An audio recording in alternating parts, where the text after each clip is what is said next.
day after the Tourmalet. Calm ensuing, it seemed, at the beginning of the next stage, 14, and the hometown start for Cyril Bart.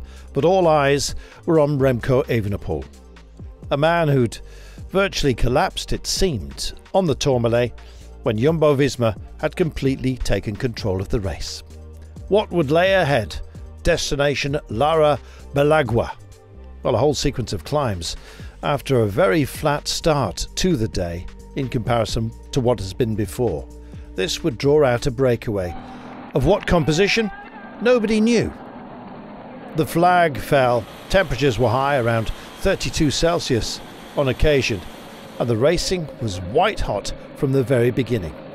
And one rider seemed to be involved in just about every move: Remco Evenepoel.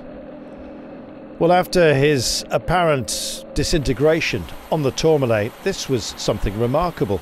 Just 24 hours later, he was busy racing. And not only that, dominating. Every single incarnation of the breakaway, the Belgian champion was involved. And he had some good company as well. In fact, eventually, the breakaway was to swell to a group of around 24 riders, pursued by other groups that had equally as effective riders for a day such as this. Meanwhile, in the red jersey group, Kuss being protected, as you'd expect, and indeed the top 10 more or less riding together. Evenepoel was out for mountains points, and potentially more than that. We just didn't know. Romain Bardet, almost his eternal partner, on a really tough challenge. Going from this sort of distance was something, well, only the greats can take on. Bardet was trying to help. In the end, it was just water, really, he could offer up to Evenepoel, who was in such determined mood.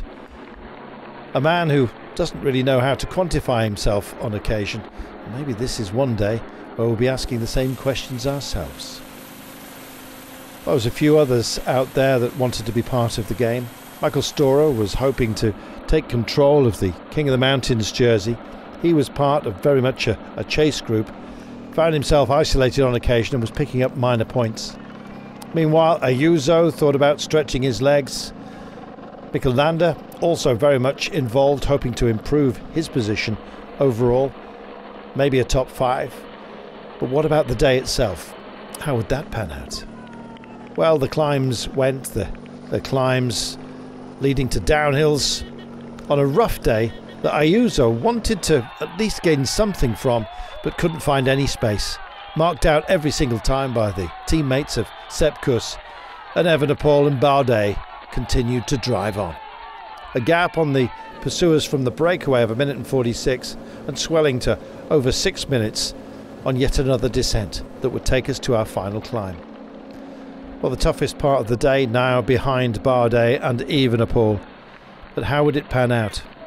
In the end, an extra kick inside the 4 kilometres to go, and Evenepoel was going to produce one of the most remarkable comebacks that cycling has ever witnessed.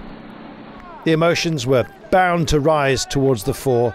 We were wondering how he might celebrate. In the end, it was Remco, the Redeemer, as he crossed the line. Tears would follow, but what a remarkable performance, one that will live long in the memory of everyone who witnessed it.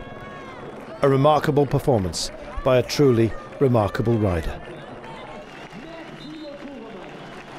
Bardet, nearest man to him, over 1 minute down.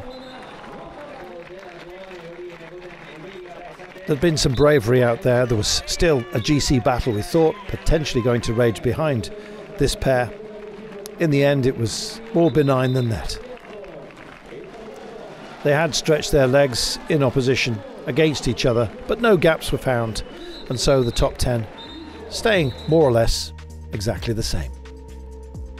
Evenepoel taking the most remarkable return to form that anyone has ever witnessed, and in so doing, getting himself a King of the Mountains jersey along the way.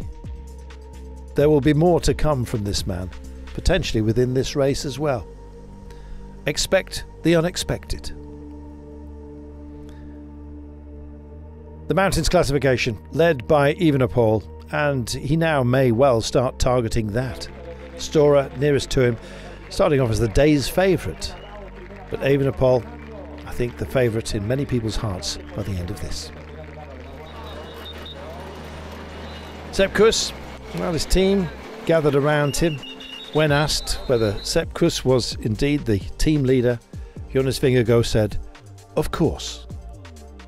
And he leads this race by 1:37. Roglic, Vingegaard making up a Team Jumbo-Visma podium that might go all the way to Madrid. More climbing, of course, still to come, and indeed a testy day before we even get to our rest day. Stage 15 from Pamplona, destination Luckenberry. More climbs to come, not as tough as today, but certainly one that will draw some action. Every single day appears to do precisely that. A lumpy start, a breakaway in the offing. Will Evenepoel be up the road? Possibly not, but you never know.